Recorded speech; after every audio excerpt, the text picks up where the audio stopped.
Você está ouvindo o podcast do Midiato.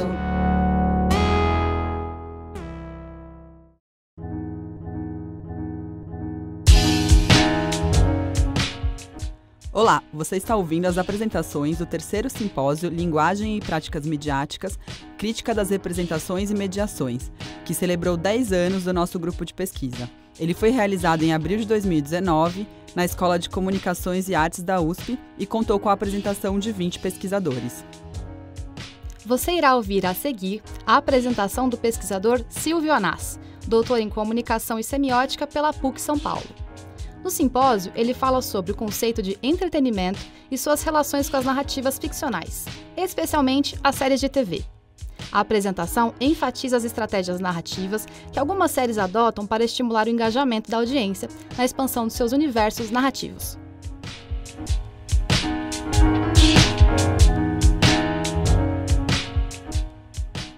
Bom, boa tarde a todos.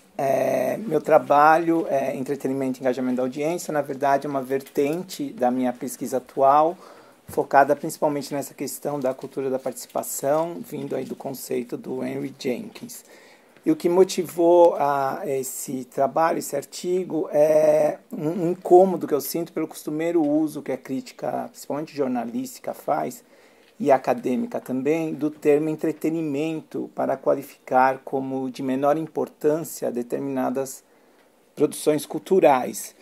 E essa atitude, na minha opinião pelo menos, revela muitas vezes uma desconsideração de aspectos do processo de fruição pela audiência. Normalmente é uma classificação que sempre vem do ponto de vista da produção e do conteúdo, mas nunca se vai até a audiência ver o impacto dessas narrativas.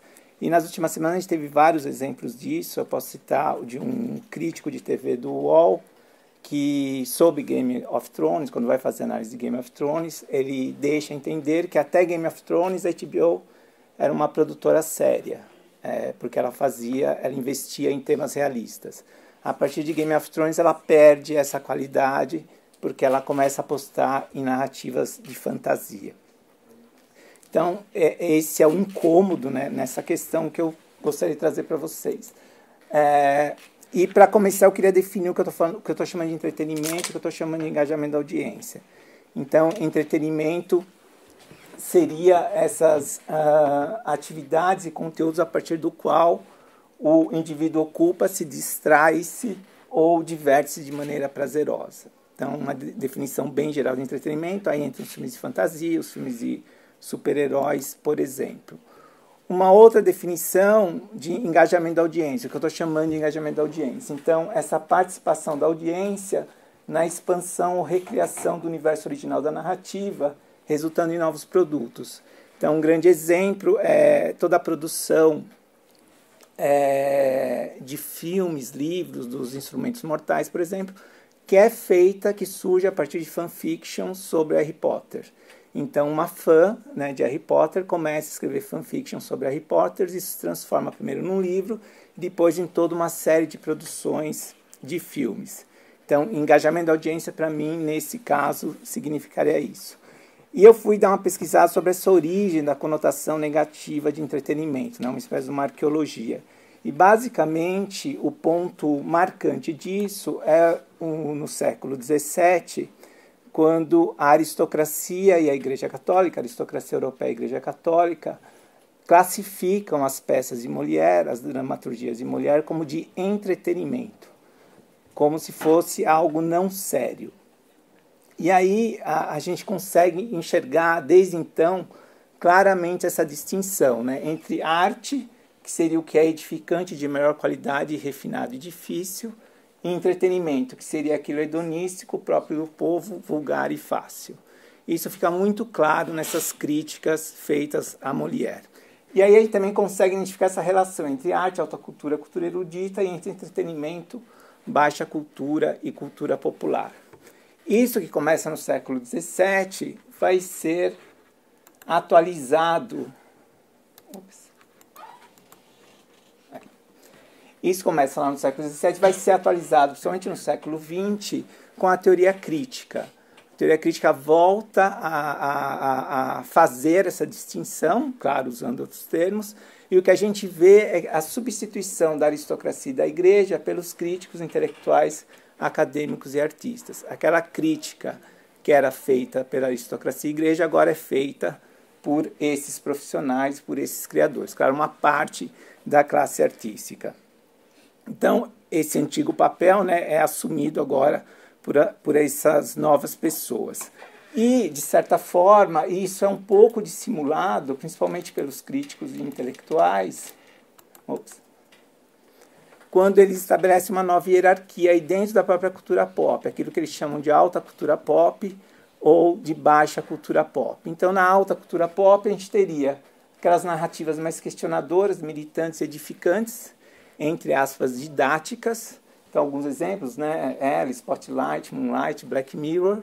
E na baixa cultura pop, a gente teria aquelas escapistas, infantilizantes de entretenimento, como Guerra nas Estrelas, Os Vingadores, a série Supernatural, como alguns exemplos. Aqui a questão não é que não haja hierarquia, claro que há produções de melhor qualidade e de pior qualidade. O que se questiona é quais são os critérios que levam ao estabelecimento dessa hierarquia, principalmente quando esses critérios desconsideram a recepção, muitas vezes. Quer dizer, os resultados junto à recepção.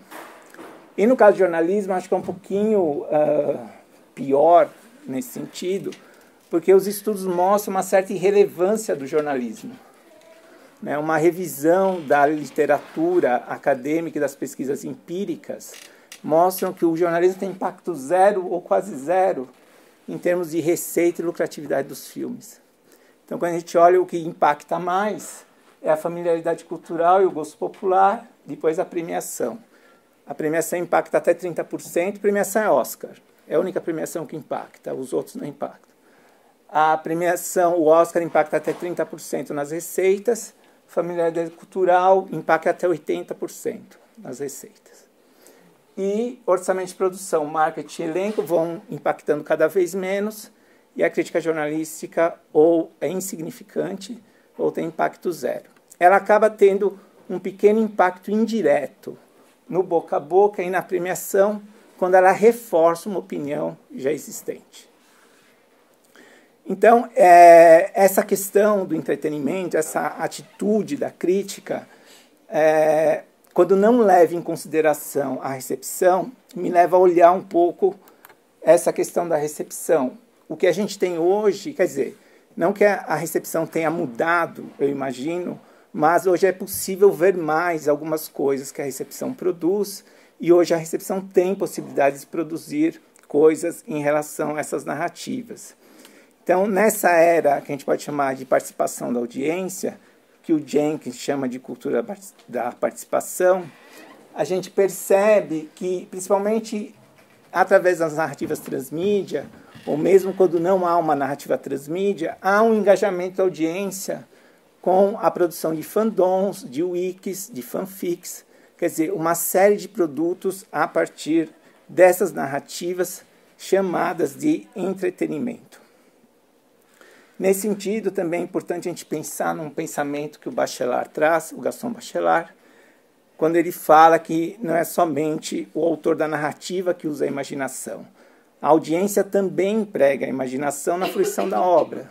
Quer dizer, há um processo de imaginação e depois há um processo de recriação da obra do ponto de vista da audiência. E nesse fluxo de criação e produção, você tem a fruição, a interpretação e a reinterpretação e muitas vezes a recriação que resultam em alguns produtos. Um desses produtos que eu trago como exemplo são as fanfictions. Quer dizer, as fanfictions elas são um produto bastante palpável e analisável hoje em dia para a gente ver como que a audiência retrabalha esse produto original, né, de entretenimento. E eu trouxe como exemplo ainda uma análise inicial de Bird Box, porque Bird Box é classificado muito como entretenimento.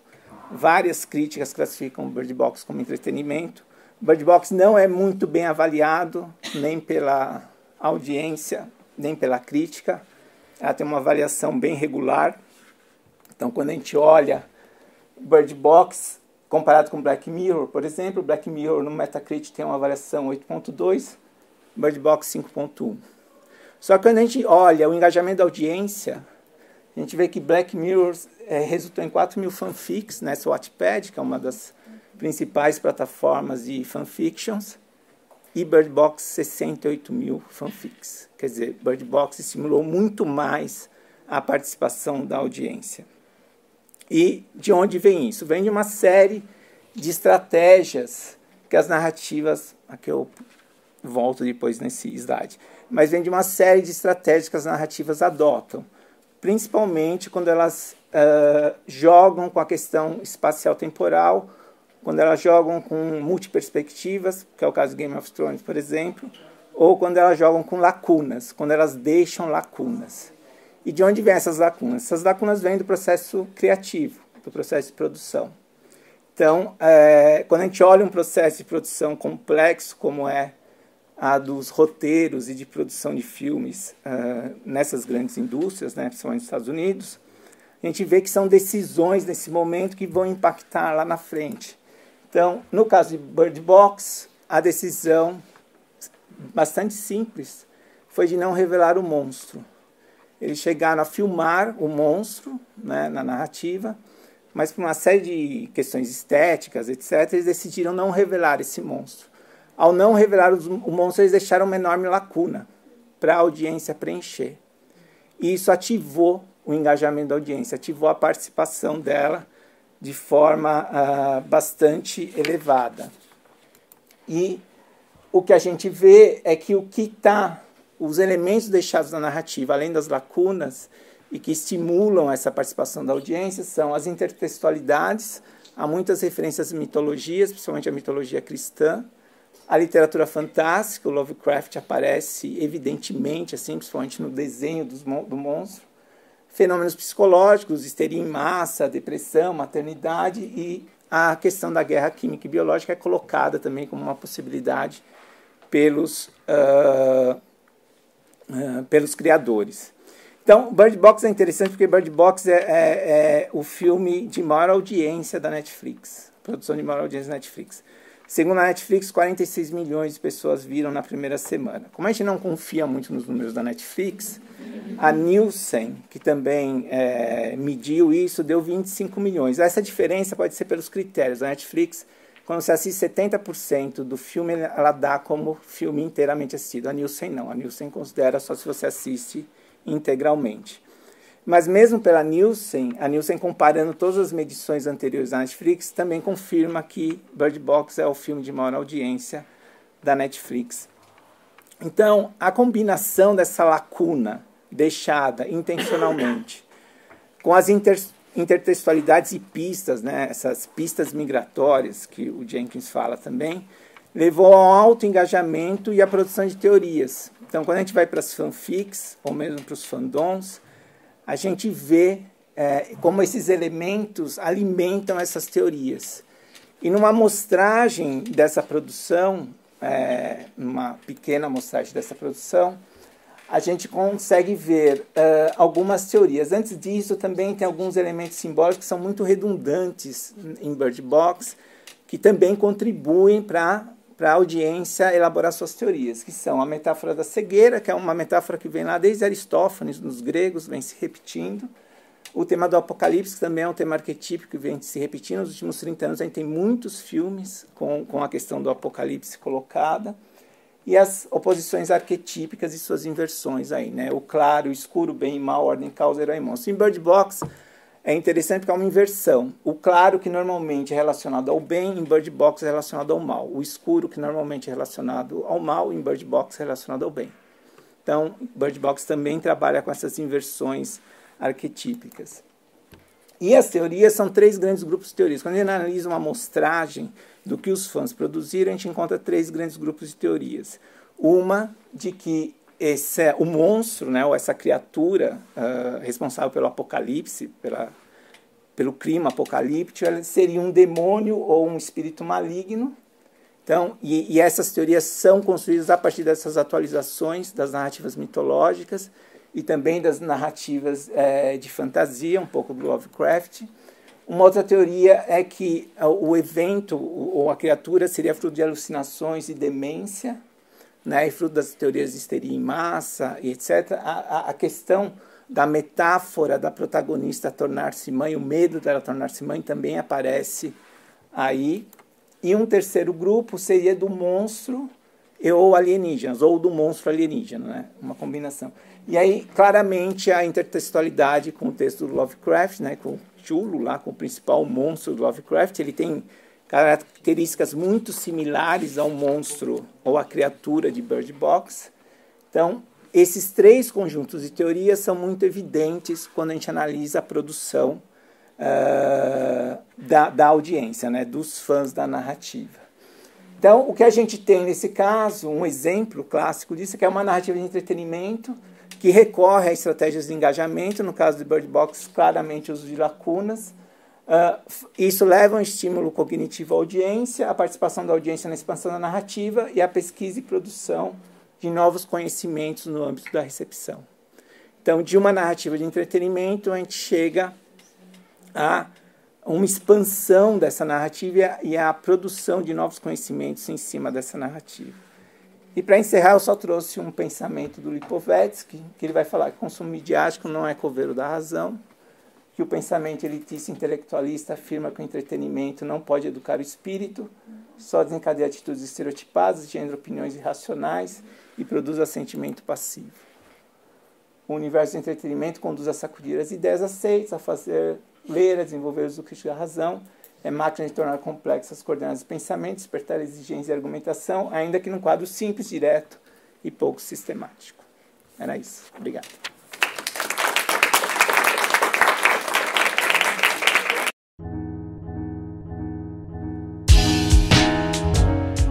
Obrigada por nos acompanhar até aqui.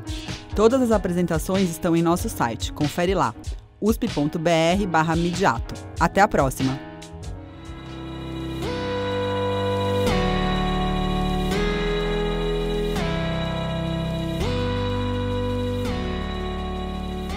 Esse podcast é uma produção do Midiato, da Escola de Comunicações e Artes da Universidade de São Paulo.